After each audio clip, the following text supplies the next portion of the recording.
University మంచి భవిష్యత్తు కోసం తెలుగు విద్యార్థులు ఇష్టపడే యూనివర్సిటీ. కాల్ 9059052378 9059052379.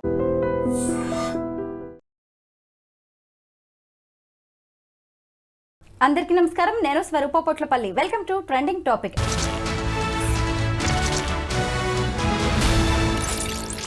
డొనాల్డ్ ట్రంప్ అమెరికాలో రూల్స్ను పక్కాగా అమలు చేస్తున్నారు.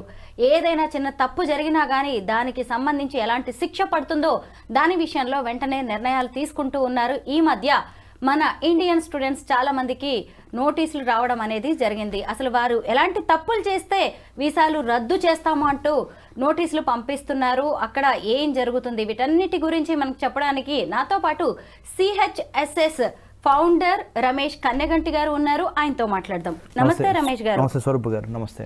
ముఖ్యంగా ఇండియన్ స్టూడెంట్స్ విషయంలో అమెరికా కఠినంగా వ్యవహరిస్తోంది అంటున్నారు. అంటే మన వాళ్ళ గురించి మనం మాట్లాడుకుంటున్నాం కాబట్టి అలా కనిపిస్తుందేమో. ఇప్పుడైతే డొనాల్డ్ ట్రంప్ వచ్చిన తర్వాత రూల్స్ని బాగా పాటిస్తున్నారు. ఏదైనా తప్పు జరిగినా కానీ వెంటనే శిక్షలు కావచ్చు, వాటన్నిటి మీద నిర్ణయాలు తీసుకుంటున్నారు. మీరేమంటారు దీని మీద? నేను మీతో ఏకీభవిస్తున్నా. మన భారతదేశం కాబట్టి, మన ఆంధ్ర తెలంగాణ, మన తెలుగు స్టూడెంట్స్ కాబట్టి మనకి డెఫినెట్గా కొద్దిగా కన్సర్న్ ఎక్కువ ఉంటుంది. బట్ డొనాల్డ్ ట్రంప్ నేతృత్వంలో ఉన్న గవర్నమెంట్ ఏదైతే ఉందో, రిపబ్లికన్ పార్టీ అధ్యక్షుడు, తర్వాత రిపబ్లికన్ అమెరికా అధ్యక్షుడు డొనాల్డ్ ట్రంప్, ఆయన నాట్ ఓన్లీ టు ఇండియా, మిగతా 196 కంట్రీస్, అన్ని కంట్రీస్కి ఒకటే రూలు. ఎవరైతే వీసా డాక్యుమెంటేషన్ కరెక్ట్గా లేదో, ఎవరైతే తప్పుడు సర్టిఫికెట్లు పెట్టి అమెరికా వచ్చి ఎక్స్టెన్షన్ మీద ఉంటున్నారో వాళ్ళని మేము డిపోర్టేషన్ అంటే తిరిగి వాళ్ళ దేశాలకు పంపించేస్తాము. Federal bureau of investigation, US customs immigration agency, తర్వాత ఇంకా రకరకాల లోకల్ ఏజెన్సీస్ అన్నీ కలిసి ఒక టీమ్గా ఏర్పడి యథారాజా తదా ప్రజ అండి.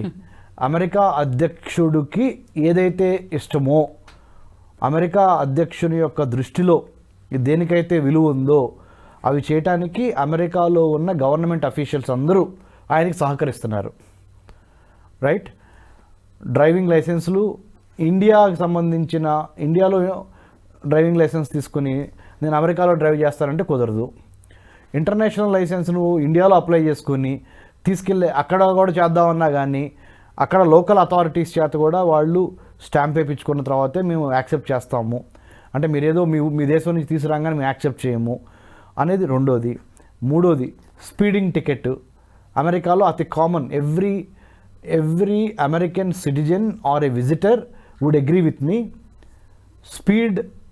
over speeding in America will be immediately charged or ticket is given to contain those over speeding. అంటే అతిగా వేగంగా నడిపితే అమెరికాలో అమెరికాలో అత్యంత మరణాలు దేని ద్వారా సంభవిస్తాయి తెలుసా మేడం? Accidents, road accidents. అమెరికాలో అత్యంత మరణాల సంఖ్య ఎక్కువ రోడ్ యాక్సిడెంట్స్ ద్వారా. అందుకని they are very strict about over speeding వెహికల్స్ని కంట్రోల్ చేయటము. ఇదొకటి. అన్నిటికీ మించి సెవీస్ అంటారు మేడం. SCVIS అంటే అర్థం ఏంటంటే students exchange and visitors information system అంటారు. Students exchange and visitors information system. నేను భారతదేశం నుంచి అమెరికా వెళ్ళి అమెరికా విశ్వవిద్యాలయంలో చదువుకునే ప్రతిదీ ఈ సెవీస్లో రికార్డ్ అయి ఉంటుంది. సో సెవీస్లో రికార్డులో నుంచి కూడా మీ పేరు తీసేస్తాము. మీరు కనుక తప్పుడు పనులు చేసినా కానీ, దొంగ డాక్యుమెంట్లు పెట్టినా కానీ, మమ్మల్ని మోసం చేద్దామని ప్రయత్నించినా కానీ, లేదా మా అమెరికా దేశానికి వ్యతిరేకంగా ఏమైనా రాతలు రాసిన సోషల్ మీడియాలో మాట్లాడిన ప్రతిదీ మీ డిజిటల్ ఫుట్ ప్రింట్స్ అంటారు. డిజిటల్ ఎవిడెన్స్ ద్వారా మీరు ఏ వెబ్సైట్లో ఏం మాట్లాడారు, ఏ యూట్యూబ్లో లేకపోతే ట్విట్టర్లో లేకపోతే ఇంకా మిగతా ఉన్నాయి కదా మన ఇన్స్టాగ్రామ్లో, లింక్డ్ఇన్లో, whatever you say which is not in tune with the government of the United States policy, knowingly or unknowingly also you are not supposed to popularize certain slogans, certain political social slogans which are not appreciated, which are not really liked by United states of American government of the day. అంటే Donald Trump నేతృత్వంలోని ప్రభుత్వానికి వ్యతిరేకంగా Donald Trump శత్రు దేశాలను భావిస్తున్నారే, ఆ దేశాలని support చేస్తా మీరేదన్నా అత్యుత్సాహం ప్రదర్శించి ఓవర్ ఎక్సైట్మెంట్ ఓవర్ ఎంతూజియాస్టిక్తో స్టూడెంట్స్ కొద్దిగా యంగ్ బ్లడ్ కదా త్వరపడి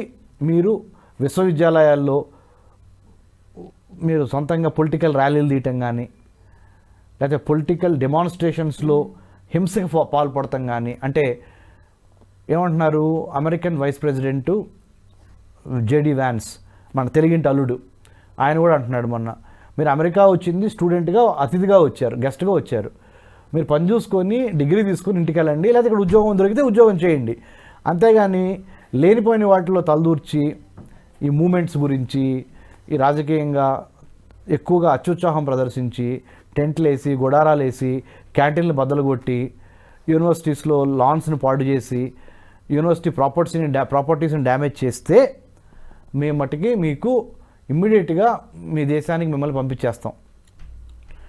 ఇది అమెరికాలోని చాలా యూనివర్సిటీల విద్యార్థులకు ఇలాంటి నోటీసులు వచ్చాయి మీ చెప్తాను. F1 వీసాలని రద్దు చేస్తాము జాగ్రత్త అంటూ. అంటే స్టూడెంట్స్ ఎలా ఉన్నారో కూడా మనం ఇక్కడ అర్థం చేసుకోవచ్చు.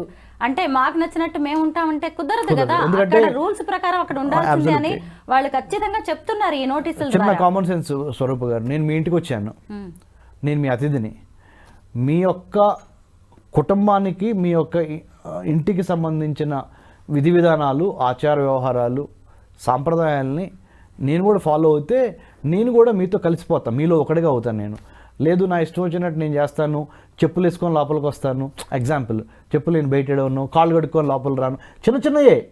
It all looks very simple silly things but it goes a long way. Whether I'm a guest will have to respect the host, host also will have to take care of the guest. ఇది ఇద్దరూ కలిసి ఒక సమన్వయంతో పనిచేస్తేనే అయ్యే పని అది. ఇప్పుడు మన దేశంలో కూడా ఎంతో మంది విద్యార్థులు వచ్చి చదువుకుంటూ ఉంటారు వేరు వేరు దేశాల వాళ్ళు వచ్చి ఇక్కడ రూల్స్ ని వాళ్ళు ఖచ్చితంగా పాటించాల్సిందే. చిన్న ఉదాహరణ మేడం, మనం కూడా ఇలాంటి నిర్ణయాలు తీసుకుంటాం కదా. అవును, పబ్లిక్ డిస్ప్లే ఆఫ్ ఎఫెక్షన్ అంటారు. Public display of affection PDA అంటే ఏంటి? వేరే దేశానికి సంబంధించిన వెస్టర్న్ కంట్రీస్ నుంచి అమెరికా నుంచి కానీ మన భారతదేశం వచ్చినప్పుడు బహిరంగంగా ముద్దు పెట్టుకోవటం కానీ బహిరంగంగా అలింగనం అంటే కౌగిలించుకోవటం కానీ ఇలాంటి చేస్తే మనం సహిస్తామా? సహించాం. మన సంస్కృతికి సాంప్రదాయానికి అది వ్యతిరేకం అది కదా. పబ్లిక్ డిస్ప్లే ఆఫ్ ఎఫెక్షన్ అమెరికాలో కామన్, లేదా కొన్ని వెస్ట్రన్ కంట్రీస్లో కామన్ అది. So you have to act like be like a Roman in Rome అంటారు. ఏ దేశం వెళ్తే ఆ దేశానికి తగ్గ సంస్కృతిని సాంప్రదాయాన్ని గౌరవిస్తా, లా ఆఫ్ ద ల్యాండ్ ముఖ్యంగా అక్కడ చట్టాలని గౌరవిస్తా మనం చేసుకోవాలి. మరి ఏంటంటే నా ఇష్టం, నాకు వ్యక్తి స్వేచ్ఛ లేదా అంటే కుదరదు. వ్యక్తి స్వేచ్ఛ నీకు ఎప్పుడు ఉంటుంది అంటే నీ స్వేచ్ఛ వేరే వాడిని ఇబ్బంది పెట్టేంత వరకు వ్యక్తి స్వేచ్ఛ ఉంటుంది. డొనాల్డ్ ట్రంప్ ముఖ్యంగా ఇండియన్ స్టూడెంట్స్ విషయంలో చాలా కఠినంగా వ్యవహరిస్తున్నారు, చిన్న తప్పులకు కూడా పెద్ద శిక్షలు వేస్తున్నారు. ఇలాంటి వార్తల్లో కథనాల్లో ఏ మాత్రం నిజం లేదు. వాళ్ళు ఏదైనా మిస్టేక్ చేస్తేనే దానికి సంబంధించి నోటీసులు వస్తున్నాయి. అలాగే వీసాలు రద్దు చేస్తామని చెబుతున్నారే తప్ప ఏదో మనల్ని టార్గెట్ చేస్తున్నారు అనుకోవడానికి అసలు అవకాశమే లేదు. Thank you so much Ramesh గారు. థ్యాంక్ యూ స్వరూప గారు, థ్యాంక్ యూ వెరీ మచ్.